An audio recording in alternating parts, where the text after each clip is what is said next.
आ जाएगा वैसे नहीं नंबर ये तो कट फिर जाएगा आपका। अपनी विचार पूरी रखेंगे ना। आप सभी को नमस्कार।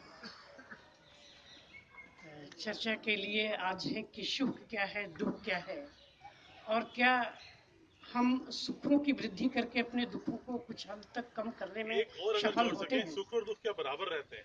नहीं नहीं नहीं, सर, सुख और बोलने दुख दो क्या पहले। बराबर रहते हैं, ये भी जोड़ सर बाद में क्वेश्चन करना, पहले बोलने क्वेश्चन दो। नहीं, मैं सजेशन दे रहा हूँ। क्या सुख और दुख हमेशा बराबर रहते हैं? सर बाद में बोलना प्लीज। हाँ जी हाँ बोलिए। ठीक है, मैं है ये ना, अपने आप आ सीक्वेंस टूट जाएगा, गया, ये अपने आप आ सीक्वेंस जाएगी टूट है ना? चीज। गया, ठीक है। सीक्वेंस टूट गया। सबसे पहली बात यह है कि सुख और दुख मन के स्तर पे होते हैं। हमारे मन को जो भाता है, सामान्य तौर पे हम, अगर वह चीज हमको मिलती है, वह वस्तु, वह परिस्थिति हमको मिलती है, तो हम उसको सुख मानते हैं। ऐसा ही है। और अगर हमारे मन के अनुकूल कोई चीज नहीं होती है तो हम उसको दुख मानते हैं। अब सबके लिए यह स्थिति भी अलग अलग है। हम जिस परिवेश में रहते हैं, जिन साधनों से संपन्न हैं, जिन व्यवस्थाओं में या जिस तरह की बौद्धिकता से हम विकसित हैं, वो सबके लिए अलग अलग है। आपको हम बता दें कि एक बहुत पिछड़े गांव में हम एक बार गए, जहां बिजली नहीं थी और चुनाव होना था। और जब गाड़ी गई तो जीप की लाइट से वहां के लोग भागने लगे कि अरे पता नहीं क्या आ गया। उन्होंने बिजली नहीं देखी थी। ये करीब आज के 25 साल पहले की बात। अब उनके लिए बिजली भी एक चमत्कार और एक भय जैसा लगा उन्हें कि ये क्या है। बस केवल वो लालटेन और उस तरह की चीज जलाते थे, और ज्यादातर वहाँ के लोग रात्रि होने पर विश्राम भी करते थे, अपने घरों में ही रहते थे। तो उनके लिए ये भी एक अलग चीज थी। हम लोगों को जिस बिजली के बिना जीवन लगता है कि कैसा है, अधूरा है, वहाँ के लोग बिजली को भी एक देख करके भागते हैं। कहने का मतलब एक ऐसी स्थिति ही नहीं आई कि बिजली का क्या लाभ है, रोशनी इस तरह की मिले तो हमारा जीवन कैसा हो। उनके मन में ये विचार भी नहीं आया। और यहाँ हम लोगों की स्थिति है कि किसी के घर में अगर एसी है, खराब हो जाता है, तो थोड़ा मन उसका विचलित हो जाता है, दुखी हो जाता है।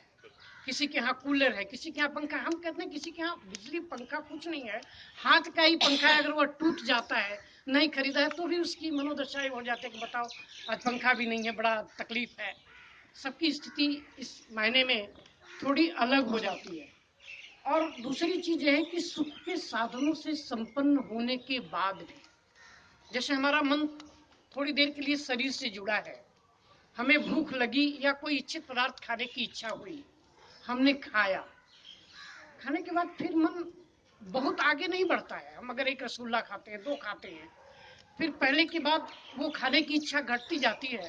और एक स्थिति ये भी आती है कि वही मन जो थोड़ी देर पहले रसगुल्ला खाने को करता था, वो अब कहता है कि भाई अब रसगुल्ले में हमको कोई सुख नहीं मिल रहा है। मतलब सुख की एक अवस्था और एक स्थिति यह भी है कि अगर यह प्रचुर मात्रा में और एक सीमा से पर्याप्त ज्यादा मिलने लगता है, तो फिर हम उससे थोड़ा हटने भी लगते हैं। सांसारिक सुख की स्थिति, जैसे एसी भी थोड़ा ज्यादा ठंडा करता है तो हम या तो कम करते हैं या उसको बंद करते हैं। कूलर से भी हवा तेज लगती है तो फिर हम पंखे पे आते हैं, पंखा भी तेज होता है तो हम उसको कम करते हैं या बंद करते हैं।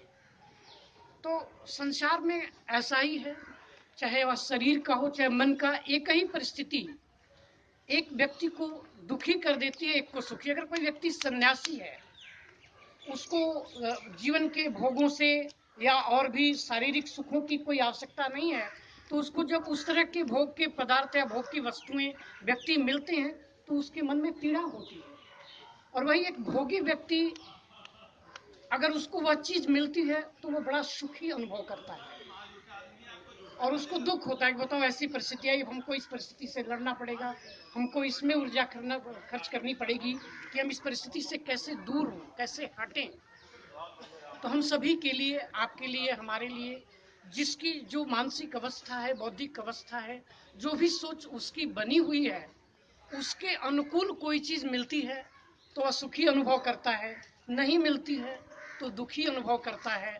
और बहुत, हालांकि भोगों के संबंध में यह बात है कि अगर वह अति या पर्याप्त मिलते हैं तो हम उससे फिर हटने लगते हैं।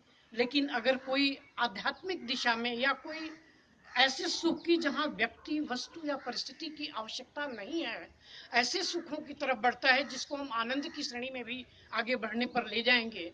शुरू में वह सुखी होता है, शुरू में वो सुखाभास ही होता है, वास्तव में शुरू में ही किसी को आनंद नहीं मिलता है। तो उस क्षेत्र में जब जाते हैं तो वहाँ अरुचि नहीं पैदा होती, उस क्षेत्र में हमारा सुख, हमारा आनंद, हमारी जिज्ञासा बढ़ती जाती है। वहाँ से फिर भागने की, हालांकि हो सकता है कि फिर हम मन के स्तर पर आ जाएं, शरीर के स्तर पर आ जाएं, या हमारी स्थिति थोड़ी कम होने लगे, वैसा वातावरण ना मिले, वैसी परिस्थिति ना मिले कि हम फिर आगे उठ सकें, तो हम पुनः पीछे भले आ जाएं। लेकिन अगर नहीं आती हैं तो फिर हम उधर से विचलित नहीं होंगे, उस सुख से भागने की इच्छा नहीं होगी। जैसे कि भौतिक सुखों में हमारी चिपकने की, उनसे जुड़े रहने की इच्छा होती है, ऐसा आध्यात्मिक सुखों में सामान्य तौर पर नहीं होता। और बस बोलो कुछ। बोलिए आप हो लोग। गया, बहुत अच्छा, बहुत बढ़िया। वो सवाल अगर ऐसे धन्यवाद। कर सके कि क्या सुख और दुख हमेशा जी, बराबर रहते हैं? होता है। नहीं, बराबर नहीं रहते, ठीक। बिल्कुल नहीं रहते।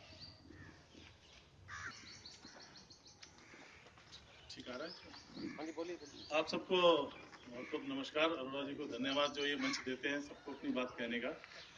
आज का टॉपिक जो निकला है सुख और दुख का, जो अरोड़ा जी ने कहा कि मैंने आध्यात्मिक चर्चा ग्रुप में एक पोस्ट डाली थी, उससे ये टॉपिक शुरू हुआ। इनफैक्ट उस पोस्ट का सबसे पहला क्वेश्चन ये था कि क्या सुख और दुख जिंदगी में बराबर रहते हैं। सबसे पहला क्वेश्चन ये था, उससे रिलेटेड फिर आगे क्वेश्चन थे, इसीलिए मैंने पांडे जी को याद दिलाया। पांडे जी चले गए कि इसीलिए मैंने याद दिलाया था कि ये क्वेश्चन भी अपने इसमें एड्रेस करें, क्योंकि ये इसलिए इम्पोर्टेंट क्वेश्चन है। और क्यों मेरे जहन में आया कि कई जगह ये सुनने को मिला है, स्पेशली स्पिरिचुअल लेवल पे, आध्यात्मिक लेवल पे गुरु बोल देते हैं कि सुख और दुख बराबर रहते हैं जिंदगी में। जितना सुख बढ़ेंगे उसके साथ साथ उतने दुख बढ़ जाएंगे। आपको मेरे को भूपेंद्र जी की याद आ रहा है एक पोस्ट थी जिसके ऊपर हमारी चर्चा भी हुई थी, इसके ऊपर बातचीत भी हुई थी।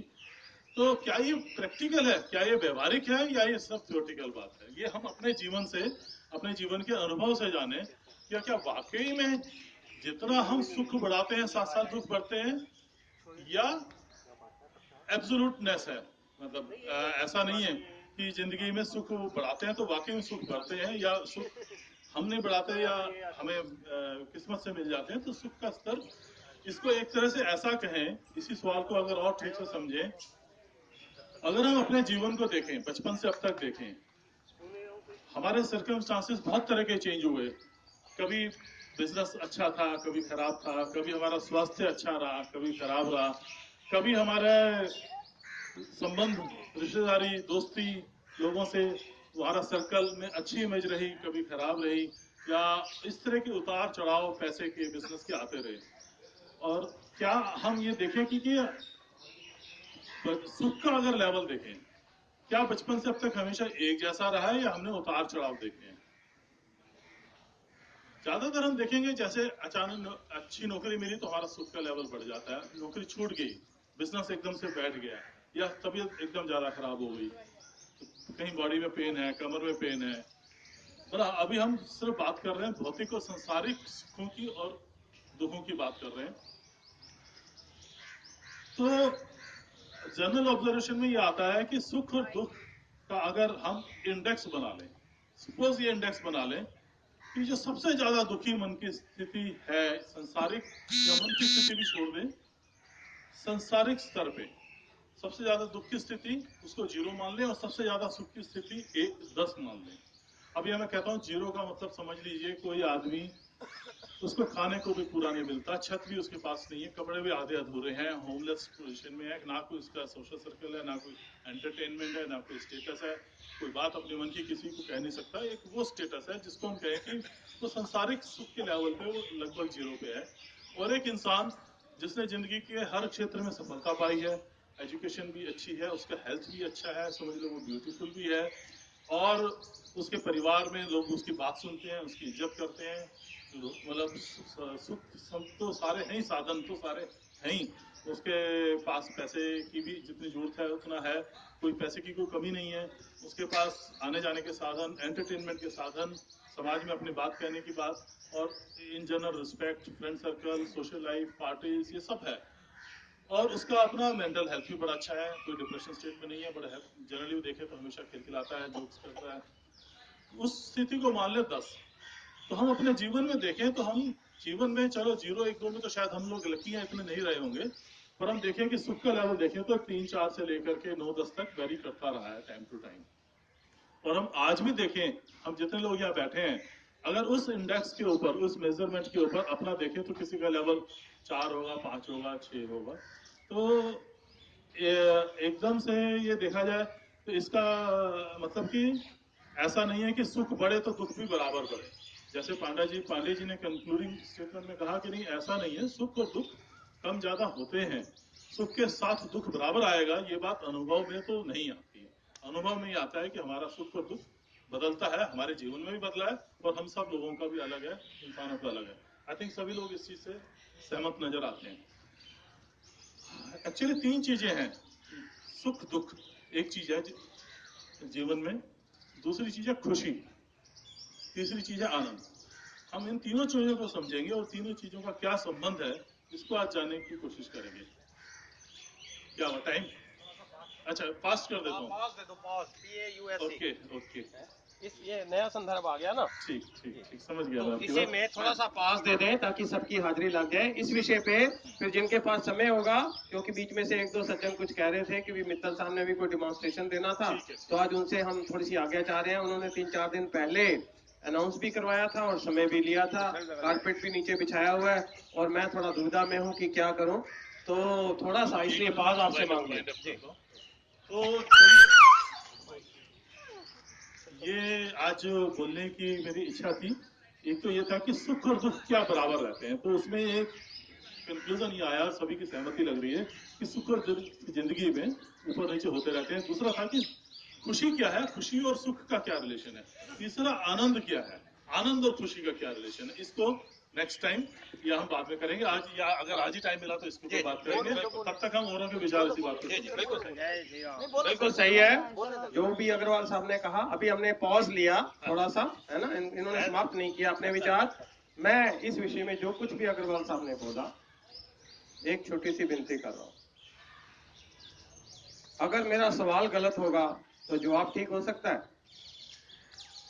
अगर सवाल ही गलत होगा तो जवाब ठीक हो सकता है, सवाल ही गलत है। किसी भी धर्म शास्त्र और ग्रंथों में ऐसा कहा ही नहीं गया कि सुख और दुख बराबर होते हैं, कहीं नहीं कहा गया, पर हमने इसको सवाल मान लिया, तो फिर जवाब तो ठीक नहीं होगा। कहा यह गया है कि चाहे सुख हो चाहे दुख हो, उनको समतुल्य जानना है, मानना है, ना कि बराबर होते हैं। दोनों में बहुत अंतर है, दोनों में बहुत अंतर है, बहुत अंतर है। चाहे सुख हो चाहे दुख हो, जिसको गुरु ग्रंथ में भी कहते हैं सुख दुख जन समदृष्टेता, एक करके जानना है क्या सुख और क्या दुख। सुख और दुख बराबर होते नहीं है, जानना है, मानना है और रहने की कला सीखनी है, ये है। वो ऊंचे नीचे तो होंगे ही, तो सवाल ही गलत होगा तो जवाब तो अपने आप से गलत होगा। तो सुंदर सी बात यह है। ऐसा आपकी बात बिल्कुल अपने हिसाब से सही है कि सुख और दुख को बराबर मानना मेन इंपॉर्टेंट है। पर अरुण जी एक मिनट ध्यान दीजिए, ये मैं एक बहुत ही वेल नोन गुरु की स्टेटमेंट के बेस पे कह रहा हूँ, अब मैं नाम नहीं लेना चाहता उस गुरु का।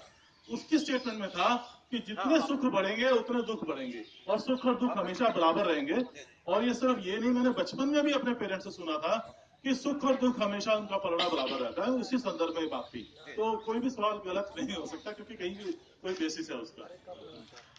आध्यात्मिक पुरुष के लिए, जिसको स्पिरिचुअलिटी की समझ आ गई, उसके लिए पलड़ा बराबर रहता है, उसके लिए बराबर है, यही मैं दुनिया के लिए नहीं। यही मैं कहना चाहता हूं। यही एक अध्यात्मवाद है जो हमने देखना। ठीक है, वो सबके लिए नहीं है।